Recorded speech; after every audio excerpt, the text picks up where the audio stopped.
Bonjour tout le monde, voici le magazine Cerveau et Psycho qui date de février 2019. Nous sommes actuellement en 2025. Donc ce sont des...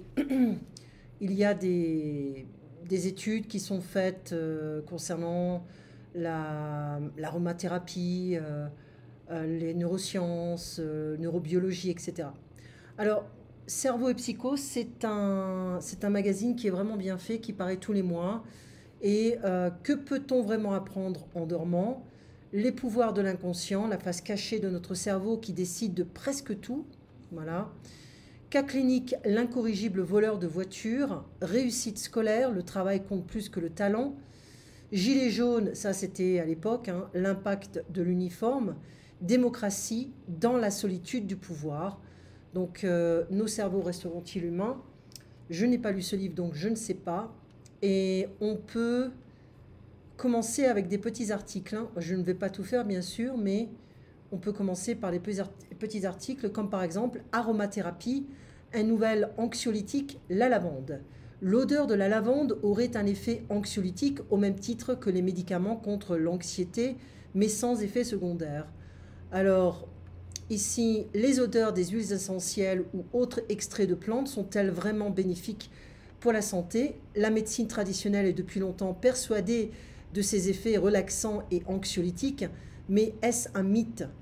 Hiroki Harada et ses collègues de l'université Kagoshima au Japon ont voulu en avoir le cœur net. Ils ont testé l'effet déstressant d'une odeur particulièrement utilisée en aromathérapie, celle de la lavande, chez des souris. Pour ce faire, ils ont fait sentir aux rongeurs des vapeurs de l'inalol, le composé actif de la lavande, et ont mesuré leur anxiété avant et après la présentation de l'odeur grâce à on continue ici, dispositifs expérimentaux classiques. Le premier, une boîte jour-nuit, évalue le temps que les souris passent dans chaque compartiment, l'un éclairé, ce qui les rend anxieuses, l'autre sombre. Le second, un labyrinthe surélevé, estime aussi le temps que les rongeurs passent dans chaque branche, 2 étant ouvertes sur le vide, ce qui stresse les animaux, et 2 autres étant fermées. Des souris 2 fois moins anxieuses. Les observations ont montré que, après avoir senti la lavande, les souris explorent 2 fois plus la boîte éclairée et les bras ouverts des 2 dispositifs qu'avant la présentation de l'odeur. Preuve qu'elles sont moins anxieuses. Cet effet ne s'observe pas avec des animaux anosmiques, dépourvus de neurones olfactifs. Les vapeurs de l'inalol suffisent donc à provoquer un effet anxiolytique en activant des neurones du nez.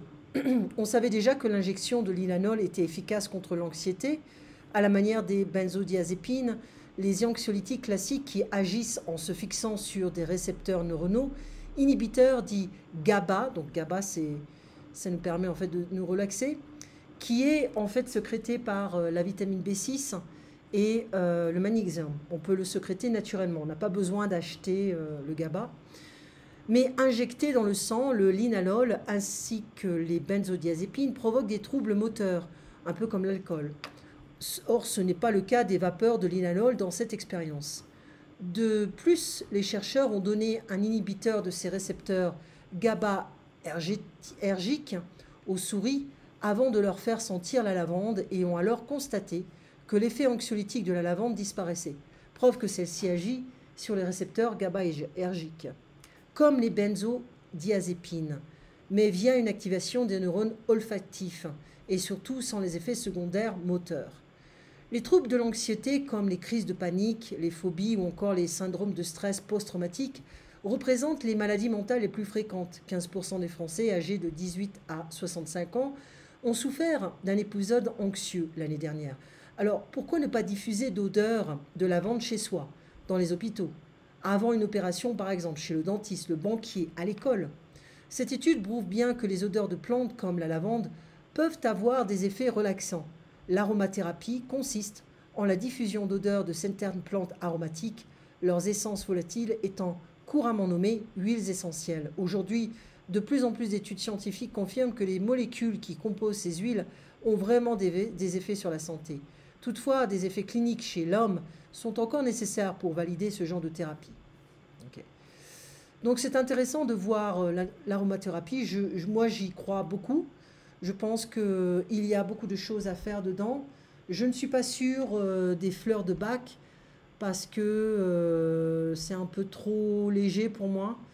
Mais bon, pourquoi pas essayer et voir si ça marche pour certaines personnes qui ont un esprit ouvert. Voilà. Alors ici, dans ce magazine, il y a également le stress de l'hypoglycémie. En fait, on est un peu agressif quand on a faim.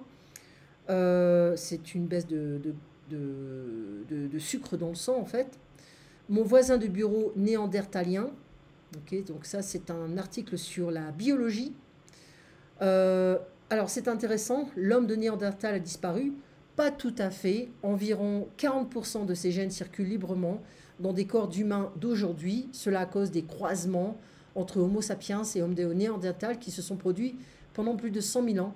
En fait, il y a eu beaucoup d'études qui ont prouvé que l'homme néandertal et l'Homo sapiens se sont reproduits ensemble, ils vivaient ensemble. Donc, on peut avoir plusieurs espèces d'hommes qui vivaient ensemble. Voilà.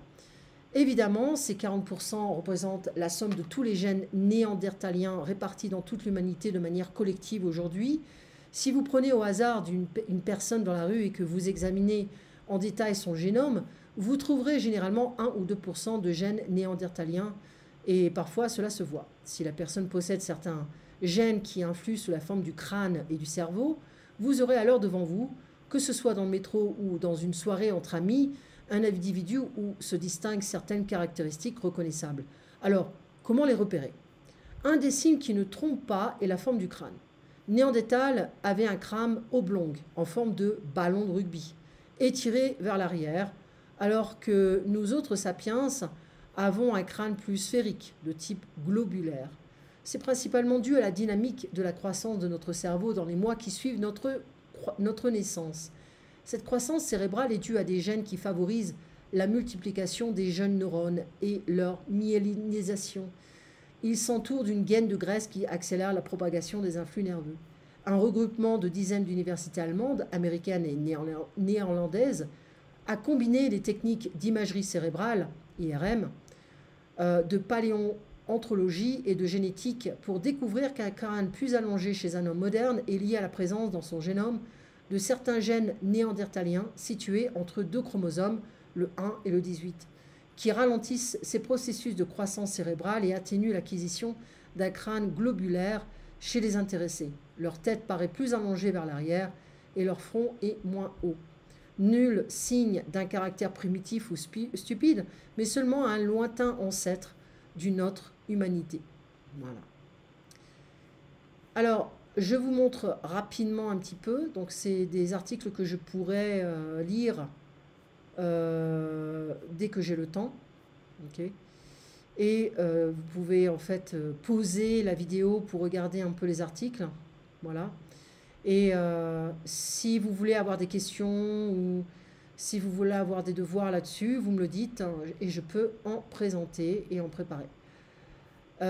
Beaucoup de publicité dans ce magazine. Ça, c'est intéressant. De toute façon, quand on a des soucis, les enfants le sentent. Hein, ils le sentent. Il y a quand même une communication de type phéromonal qui fait qu'on peut sentir le stress, les ennuis, l'anxiété des parents. Voilà.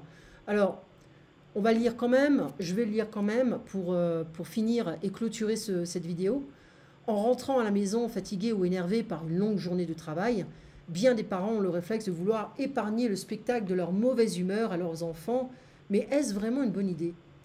S'il n'est bien sûr pas bon de leur hurler dessus ou de passer ces journées à se disputer devant eux, les résultats obtenus par une équipe américano-canadienne alertent sur l'excès inverse, leur cacher systématiquement ces émotions négatives. Pour tester les effets d'une telle dissimulation, les chercheurs ont réuni plus de 100 parents, pères ou mères, avec leur enfant. Ils ont d'abord stressé l'adulte en lui demandant de parler devant un public qui lui faisait un retour négatif. Puis chaque duo, parent-enfant, s'attelait à construire un Lego, avec une division des tâches qui les obligeait à interagir. L'enfant lisait les plans tandis que le parent s'occupait du montage. L'astuce a consisté à demander à la moitié des parents de cacher le stress, la honte ou la colère qu'ils éprouvaient suite à leur prise de parole en public. Les chercheurs ont alors constaté que dans ce cas, parents comme enfants se montraient moins réactifs et moins chaleureux l'un envers l'autre lors du montage du Lego. Leur humeur s'en ressentait également. Sarah Waters, qui a participé à ces recherches, explique que les enfants sont très doués pour détecter la moindre trace d'émotion. Et oui, j'ai un mari qui refuse de montrer ses émotions alors qu'on les sent bien. On les sent très très bien quand il y a quelque chose qui ne va pas. Si bien qu'il est contre-productif de tout leur cacher. S'ils sentent qu'un événement négatif s'est produit, il est déroutant pour eux de voir les parents se conduire normalement et faire semblant de rien. Pour la chercheuse, mieux vaut exprimer certains ressentis négatifs et montrer les façons saines de les gérer, afin d'aider à aller à leur apprentissage émotionnel. Oui, il faut en parler. Il faut leur montrer que c'est OK d'être en colère, c'est OK de se sentir frustré, mais il faut trouver des solutions pour pallier à ça. On ne peut pas simplement s'obstiner et être obsédé par les problèmes. Il faut leur montrer qu'il y a des solutions qui sont capables d'être trouvées. Voilà. Alors, si vous avez des questions concernant... Ça, c'est bien ça, Journée mondiale de l'intelligence animale. Beaucoup de psychologues pensent que les animaux n'ont pas d'émotion. Je trouve ça un peu stupide. Alors,